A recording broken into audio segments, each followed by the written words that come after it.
예, 시장의 흐름들 하나둘씩 읽습니다. 마켓 시그널 한국투자증권 법인금융센터 장영혁 팀장님 월요일 날 함께하죠. 팀장님 어서 오십시오. 네, 안녕하세요. 예, 일단은 뭐 충격이 오늘 있을 걸로 보이고요. 뭐 이전처럼 길게 보면 기회를 주긴 하겠으나 지금 같은 경우 심리가 이제 악화되니까 당장 뭐 저점 매수하자 이런 얘기도 참 하기 좀 어려운 국면입니다. 예. 네, 지난주 방송에서도 뭐 말씀드렸던 부분처럼 당장 우리가 전고점을 강하게 뛰어넘을 만한 뚜렷한 모멘텀이 없어 보인다.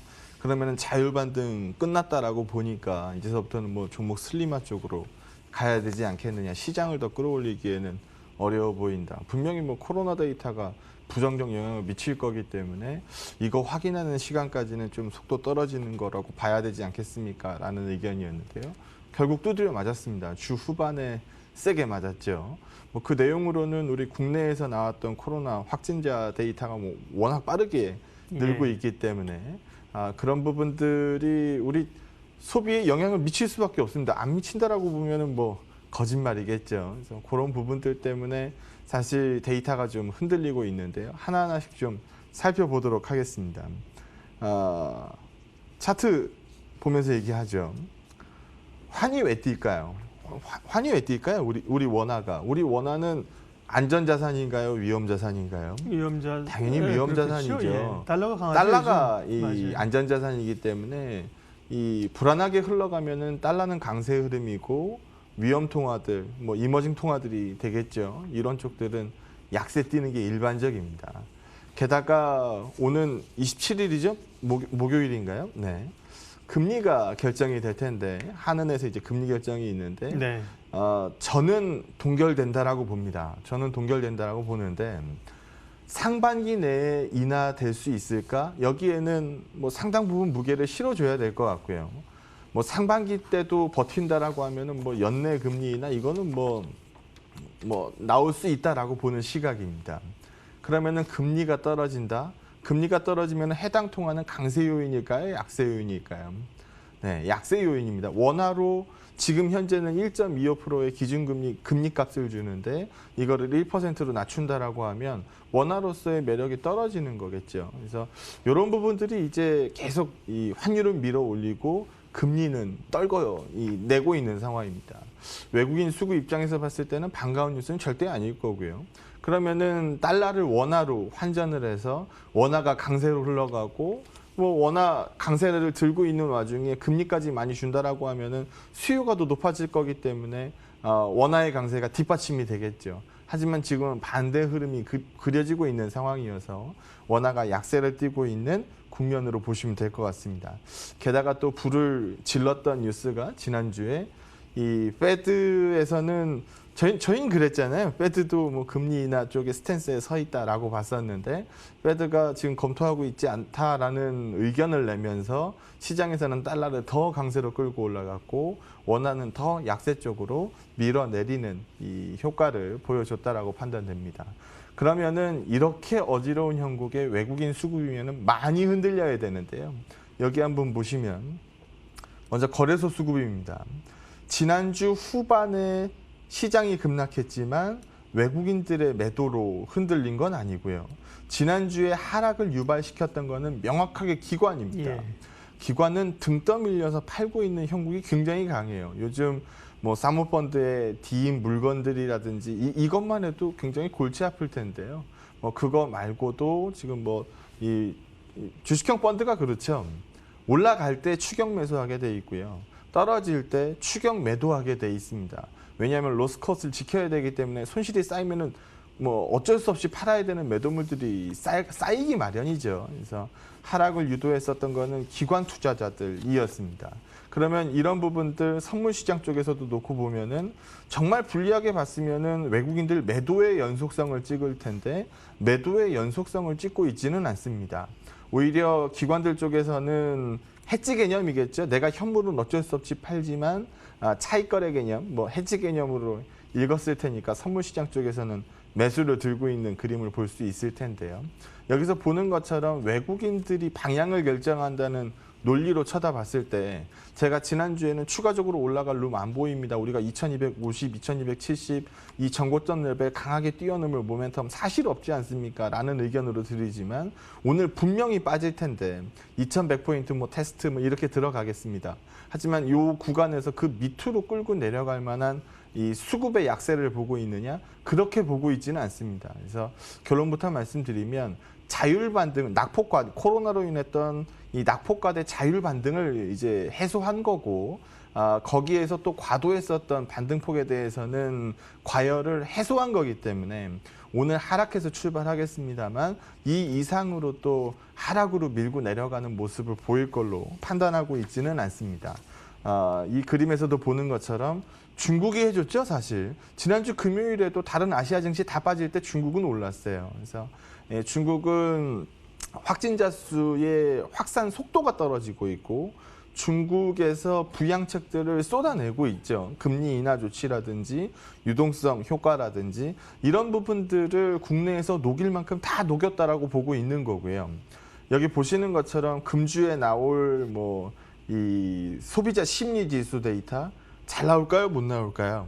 안 좋겠죠. 우리 요즘 안 예. 나가잖아요. 예. 안 나가는데 어떻게 쓰겠습니까? 그래서 소비자 심리 지수가 당연히 안 나올 거고 28일 금요일에 있을 광공업 생산 데이터 잘 나올까요? 못 나올까요?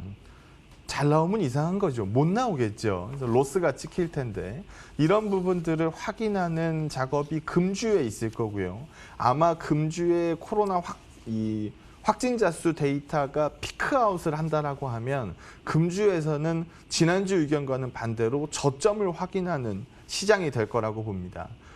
지난주 금요일 미증시 얘기 한번 하죠. 지난주 금요일 미증시에서 기술주 중심으로 빠졌습니다. 예.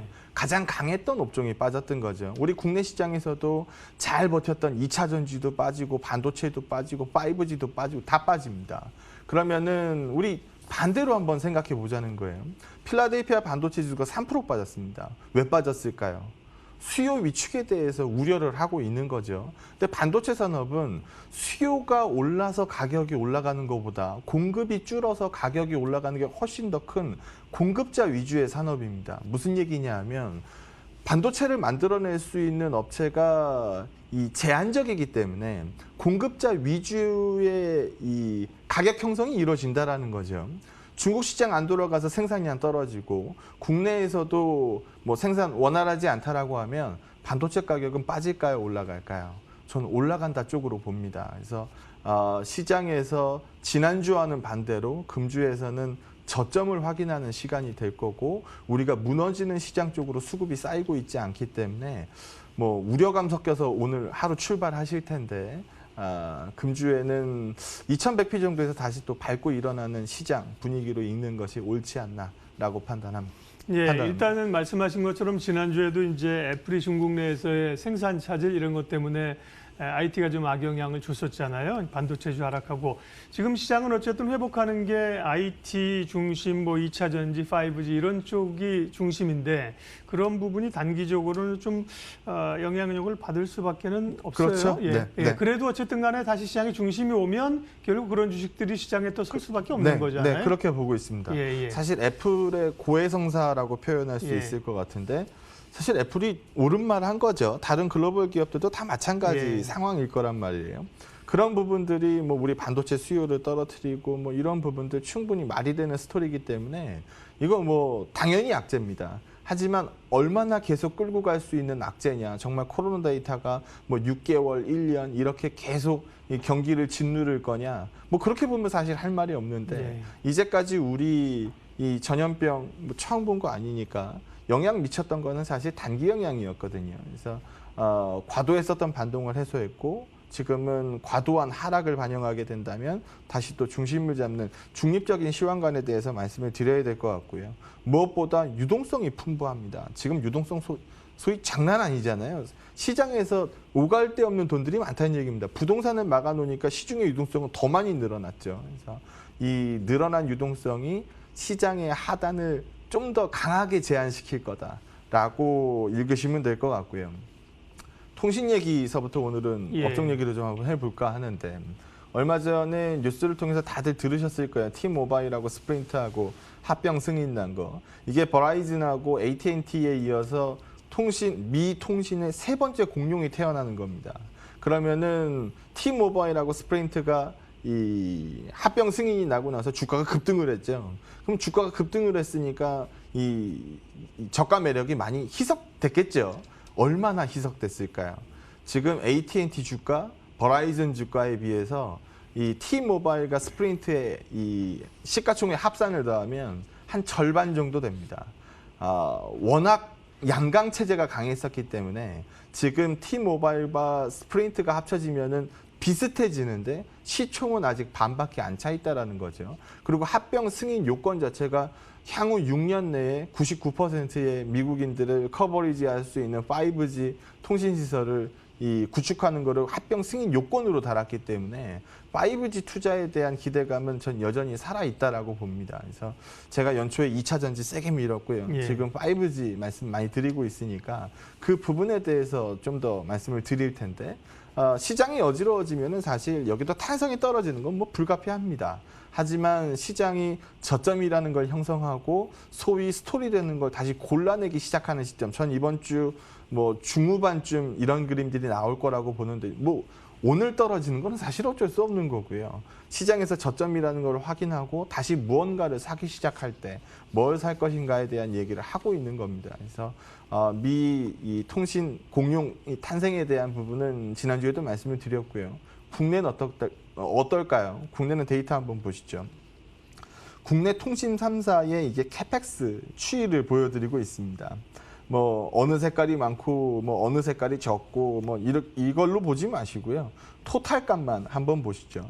토탈값 한번 보면 2018이 바닥이었고 2019가 올랐고 2020은 유지됩니다. 그러면은 적어도 캐펙스가 찌그러지는 구간은 아니라는 거죠. 그럼 이 캐펙스가 찌그러지지 않는 구간에서 어디에 투자할까요? 3G요? 아니겠죠. 4G? 아니겠죠. 어디에 투자할까요? 5G 커버리지입니다. 예. 지금 현재 5G 폰을 쓰고 있으신 분들은 도심에 살고 있으면은 그나마 덜 억울합니다. 왜냐하면 통신 커버리지가 도심 지역에 다 모여 있기 때문에. 근데 조금 외곽으로 퍼지면 그 다음서부터 5G 커버리지가 안 나오는 걸 보실 수가 있어요. 빨간 점들이 기지국들 이 커버리지 나가 있는 이 구간을 보여드리는 거니까 빨간 곳이 집중돼 있고 온 곳으로 퍼져 있지는 않죠. 그래서 이거를 좀 더 촘촘하게 엮는 작업이 분명히 나올 텐데 여기에서는 5G 기지국 투자가 불가피하게 일어날 수밖에 없습니다. 그리고 요즘 우리 뭐 조개폰이니 지플립이니 뭐 여러 가지로 부르던데 뭐 보면 어때요? 사고 싶죠. 예. 아주 멋있어 보입니다. 그러면은 그거 4G로 나올까요? 5G로 나올까요? 네, 5G로 나옵니다. 그래서 글로벌리하게 봤을 때 5G 스마트폰의 이 지금 속도를 보시게 되면 QOQ를 보여드리는 거니까. 그래서 분기 데이터로 봤을 때 2020 4Q 데이터 정도 되면은 사실 5G가 어마무시할 걸로 보여집니다. 그러면 주가라는 건 사실 먼저 움직이게 돼 있잖아요. 그래서 그런 부분들을 같이 봐야 될 것 같습니다. 예. 그래서 5G 우리가 RFHIC나 뭐 이런 부분들 뭐 KMW나 뭐 이런 것들 말씀드리고 있으니까요. 그래서 그 부분 전 여전히 있을 거라고 보고 있고요. 좀 전에도 우리가 말씀드렸습니다만 반도체 이건 공급자 위주의 산업입니다. 오늘 필라델피아 반도체 지수 3% 빠졌으니까 오늘 삼성전자 하이닉스가 강해봐야 얼마나 강하겠습니까? 분명히 밀릴 텐데 여기에서 분명히 저점 형성이 나올 거라는 거죠. 그래서 공급 위주이면 가격이 더 많이 오르는 공급자 위주 산업이라는 점을 기억하셨으면 좋겠고요. 대만이 이제 팹리스 업체들도 많고 뭐 위탁 생산 업체들도 많고 뭐 많잖아요. 대만의 반도체가 뭐 우리한테 반도체가 중요한 것만큼 대만에서도 반도체가 중요하니까요. 여기서 한번 보시게 되면 1월 매출 합계가 여기서 보시는 그림처럼 로스가 심하게 들어가 있습니다. YOY 값으로 봤을 때 10% 이상 까졌으니까요. 그래서 이쪽에서 꺼지는 거 뭐 얘기하고 있는 거예요? 생산 데이터 꺼지고 있다는 얘기거든요. 그렇게 되면 가격은 올라옵니다. 가격이 올라오면서 수익을 채우는 과정을 만들어줄 걸로 보고 있기 때문에 이런 그림에서 본다라고 하면은 지난주 의견서부터 좀 정리를 할 필요가 있을 것 같아요. 2250, 2270 이거 단번에 뛰어넘을 모멘텀 없다. 그러니까 우리 속도 떨어뜨리자.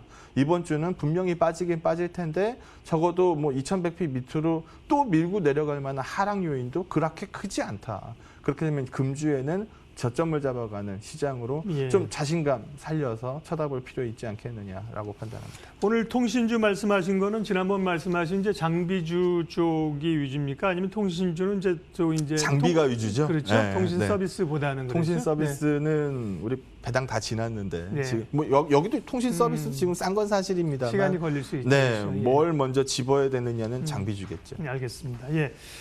자, 정리 한마디 좀 짧게 좀 해주십시오. 예. 일단 반등세가 과열기가 보였었던 거는 지금 와서 보니까 다들 인정하실 겁니다. 지난주에 말씀 제가 드릴 때는 쟤는 뭐라는 거야? 한참 잘 가고 있는 주가한테 왜 저래? 라고 할 수 있겠습니다만 지나고 나서 보니까 과열이었네? 라고 이제 인정을 하셨겠죠. 적어도 그 과열은 해소를 했습니다. 그렇게 되면 또 차갑게 식어가는 너무 극단값으로 가는 하락도 반영할 시장은 아니라는 점을 좀 말씀을 드리고 싶습니다. 그래서 안정을 찾아가는 주가로 보고 있기 때문에 이런 전염병 데이터가 장기적인 영향을 미치지 않는 이상 트레이딩에 불과합니다. 그래서 조금 자신감 높이고 월요일 출발하셔도 될 것 같고요. 제가 보는 시점은 주 중반, 후반 정도에서는 저점을 형성하고 다시 반등세로 돌아설 수 있다라는 판단을 말씀드립니다. 예, 마켓 시그널 한국투자증권 장영혁 팀장님 함께했습니다. 고맙습니다. 네, 고맙습니다.